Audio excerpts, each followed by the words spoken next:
దీనికేమైంది? ఇంత పొద్దున్నే ఇక్కడ కూర్చుని ఏడుస్తుంది? ఏమైందక్క అలా ఏడుస్తున్నావు? అయిపోయింది చెల్లి, మొత్తం అయిపోయింది. ఏటైనదక్క, వివరంగా చెప్పు. ఇంకేమవ్వాలే, మనల్ని ఇక్కడ కూడా బతకనిచ్చేలా లేరు. ఎవరక్క వాళ్ళు? ఇంకెవరే, ఆ యాక్టర్ శివాజీ. ఆయనేం చేశాడక్క?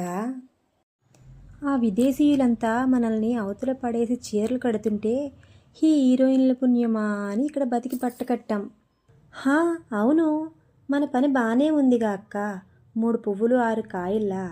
ఇప్పుడేమొచ్చింది? అయ్యో పిచ్చినా చెల్లి, ఆ శివాజీ మనల్ని వేసుకోవద్దని ఆ హీరోయిన్లకి చెబుతున్నాడే. అవునా? ఈ శివాజీకి ఏమొచ్చిందక్క? మరదేగా నా బాధ.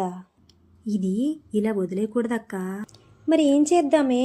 మన వల్ల ఏమవుద్ది? అది నిజమే అక్క, మన వల్ల ఏమవుద్ది?